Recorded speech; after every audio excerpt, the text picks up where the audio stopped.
One Story, 98. Un Pedro, resistan al diablo, firmes en la fe.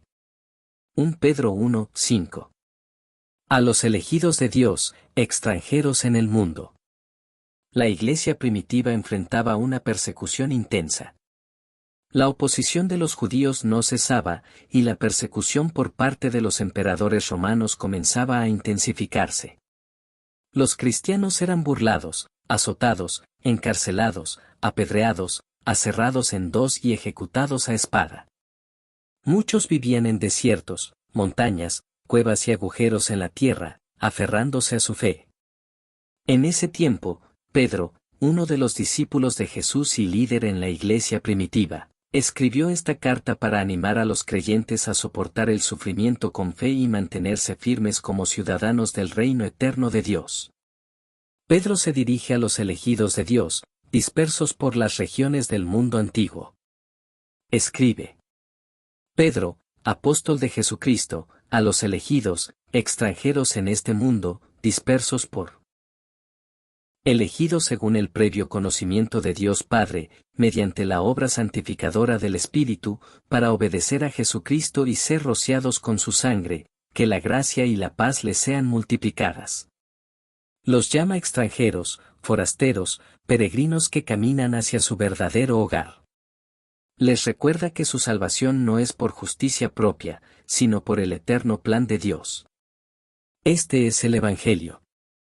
Y dice que fueron elegidos mediante la obra santificadora del Espíritu, para obedecer a Jesucristo. Es decir, su salvación no vino por su propia voluntad, sino por la voluntad del Padre, la obra del Espíritu y la sangre de Cristo. Aunque enfrentaban persecución y sufrimiento, Pedro comienza proclamando gracia y paz, la paz que solo Dios puede dar. El resultado de su fe, la salvación de sus almas. Pedro bendice a Dios, el Padre de nuestro Señor Jesucristo. Por su gran misericordia, nos ha hecho nacer de nuevo a una esperanza viva, mediante la resurrección de Jesucristo de entre los muertos, y a una herencia que jamás podrá corromperse, mancharse ni marchitarse, guardada en el cielo para nosotros. Estamos protegidos por el poder de Dios mediante la fe, hasta que se revele la salvación. Por eso, aunque ahora suframos diversas pruebas, nos regocijamos. Dios usa estas pruebas para refinar nuestra fe, más valiosa que el oro, para que resulte en alabanza, gloria y honra cuando Jesucristo sea revelado. Pedro escribe: aunque no lo han visto, lo aman, y se alegran con un gozo indescriptible y glorioso, porque están obteniendo la meta de su fe, la salvación de sus almas. Nuestra salvación está segura. Ya la hemos recibido, la estamos viviendo, y un día, al final de los tiempos, se cumplirá plenamente. Sean santos, porque el que los llamó es santo. Pedro exhorta a los creyentes a vivir como aquellos que han sido salvados. Por eso, preparen su mente para actuar, estén sobrios y pongan su esperanza completamente en la gracia que se les dará cuando se revele Jesucristo. Como hijos obedientes, no se conformen a los malos deseos que tenían antes, cuando vivían en la ignorancia. Más bien, sean santos en todo lo que hagan, como también es santo quien los llamó. Aunque ahora sufrimos, estas pruebas son temporales. Pedro, quien también conoció el sufrimiento, anima a los creyentes a mantener la mente sobria y no volver a la vida anterior. Debemos fijar nuestra esperanza en Jesús y vivir vidas santas. Continúa diciendo: ya que invocan como Padre al que juzga imparcialmente las obras de cada uno, vivan con temor reverente mientras sean extranjeros en este mundo. Pues ustedes saben que no fueron redimidos de su vana manera de vivir, con cosas perecederas, sino con la sangre preciosa de Cristo, como de un cordero sin mancha ni defecto. Jesús fue escogido desde antes de la creación del mundo, pero manifestado en estos últimos tiempos por amor a nosotros. Por medio de él creemos en Dios, que lo resucitó de los muertos y lo glorificó, y así nuestra fe y esperanza están puestas en Dios. La hierba se seca, la flor se cae, pero la palabra del Señor permanece para siempre. Pedro continúa, aún en medio del sufrimiento y la persecución, con estas palabras. Habiendo purificado sus almas por la obediencia a la verdad, mediante el amor fraternal no fingido, aménse unos a otros entrañablemente, de corazón puro. ¿Por qué? Porque nuestro nuevo nacimiento, nuestra salvación y vida eterna, no provino de una semilla corruptible, sino de la palabra viva y permanente de Dios. Y esta palabra no es solo un texto escrito, sino el Verbo viviente mismo, Jesucristo. Porque toda carne es como la hierba, y toda su gloria como la flor del campo. La hierba se seca y la flor se cae, pero la palabra del Señor permanece para siempre. Y esta palabra es el Evangelio, las buenas noticias de Jesucristo.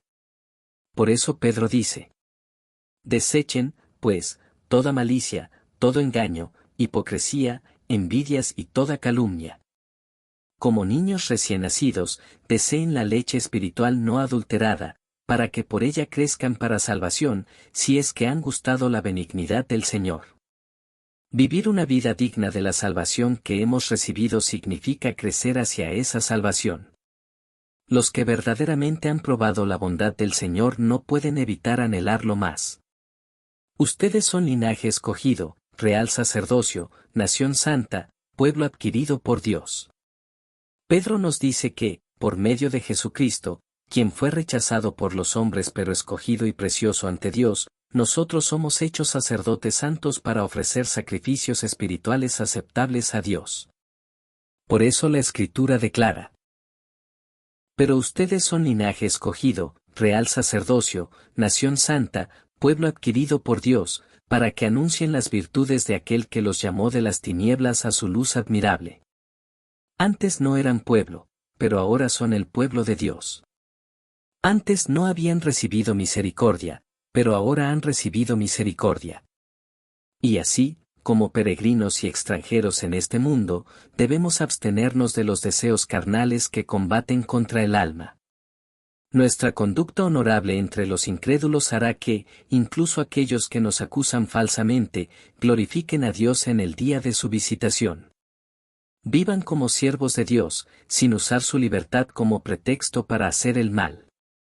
Pedro nos llama a vivir como sacerdotes santos de Dios, no conforme a lo que dice el mundo, sino conforme a nuestra verdadera identidad en los cielos. Así escribe: sométense, por causa del Señor, a toda institución humana, ya sea al rey como suprema autoridad, o a los gobernadores. Podemos ser libres, pero no debemos usar esa libertad como excusa para pecar.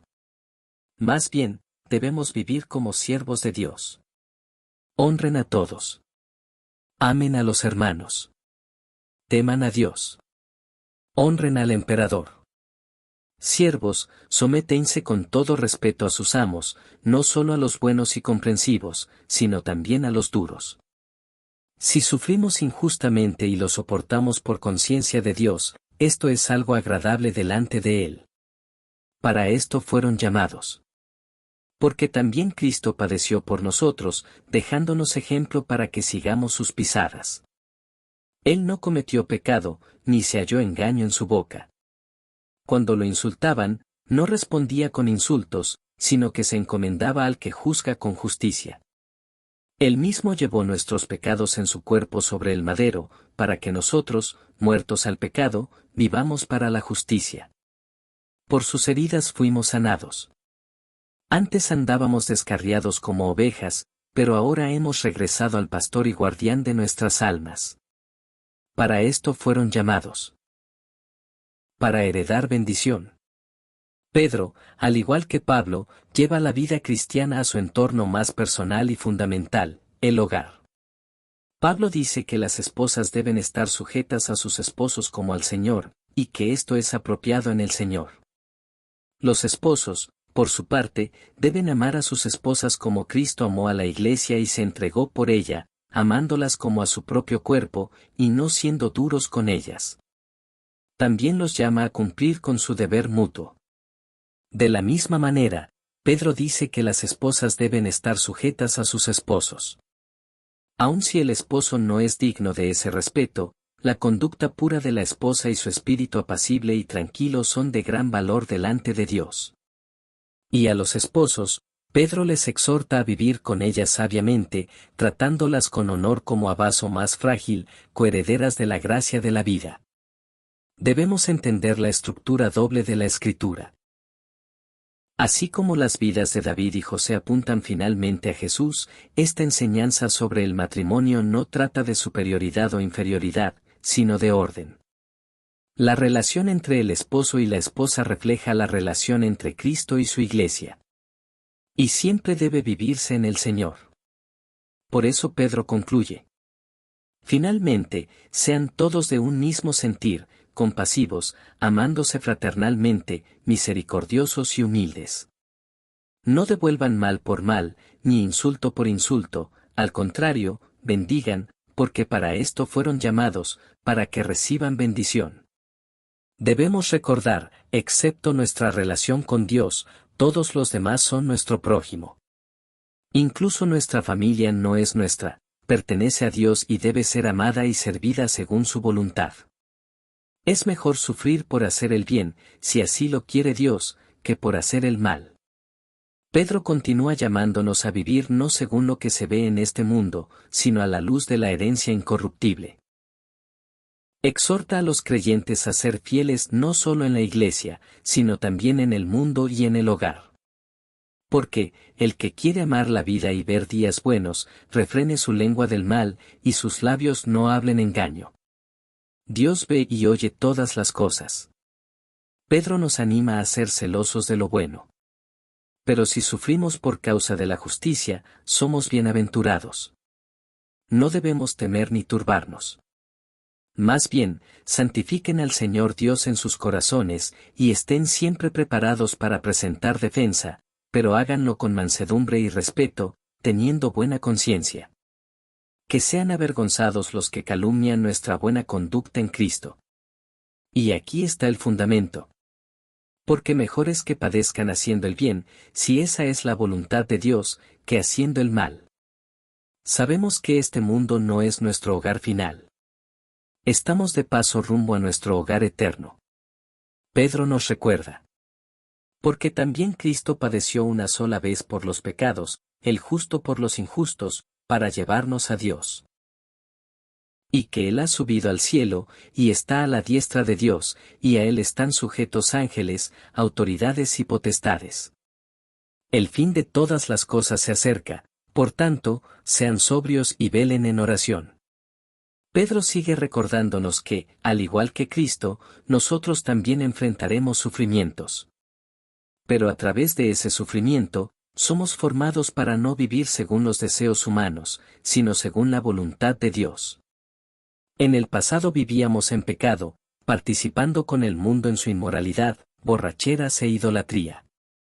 Pero ahora, al alejarnos de esas cosas, el mundo nos ve como extraños y se burla de nosotros, pero ellos darán cuenta a aquel que está preparado para juzgar a vivos y muertos. Por eso Pedro dice de nuevo. El fin de todas las cosas se acerca, sean, pues, sobrios y velen en oración. Sobre todo, ámense intensamente unos a otros, porque el amor cubre multitud de pecados.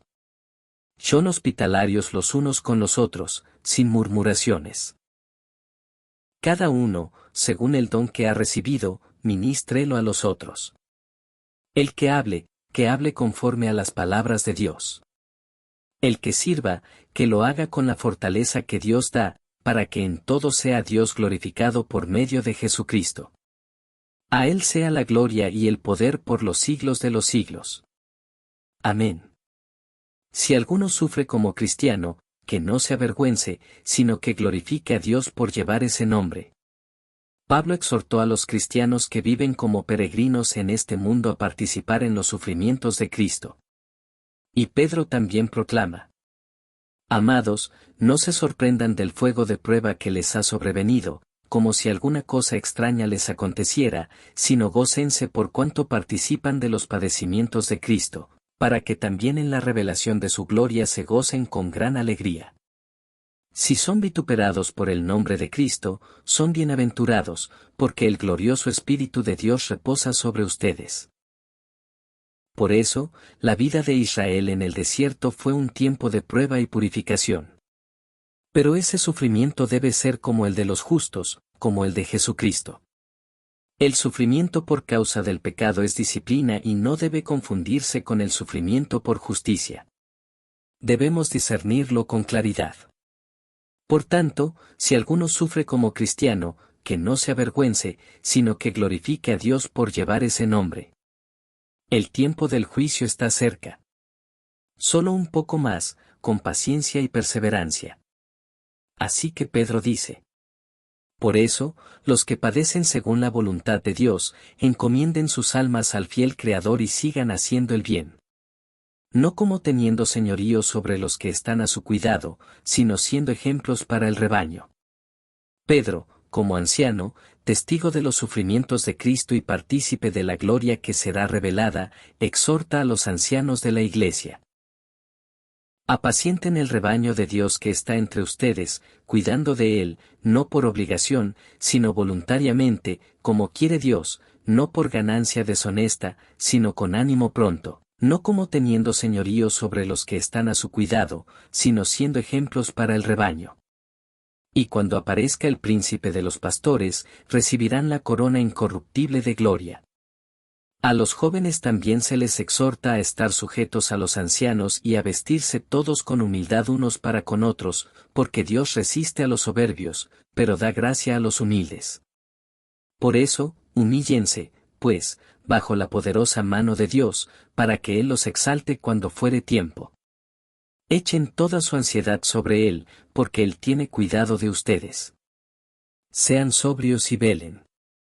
Finalmente, Pedro dice: echen toda su ansiedad sobre Él, porque Él tiene cuidado de ustedes. Sean sobrios, y velen. Nuestro adversario, el diablo, anda como león rugiente, buscando a quien devorar. Los cristianos deben resistirle firmes en la fe, sabiendo que nuestros hermanos por todo el mundo están atravesando los mismos sufrimientos. Jamás debemos ceder. Debemos recordar que este mundo, como el desierto de Israel, es un paso temporal, no nuestro hogar. Por eso, anhelamos el regreso de nuestro Señor, que ciertamente vendrá. Y después de que hayan sufrido un poco de tiempo, el Dios de toda gracia, que los llamó a su gloria eterna en Cristo, Él mismo los perfeccionará, afirmará, fortalecerá y establecerá. Aunque nuestra vida en este mundo sea de sufrimiento más que de gloria, la historia continúa. La historia del pueblo de Dios, que espera el regreso del Señor Jesucristo y anhela el reino eterno de Dios. La historia del amor inquebrantable de Dios, quien con su propio celo ha cumplido el camino de salvación que planeó antes de la fundación del mundo. Sí, esa historia continúa.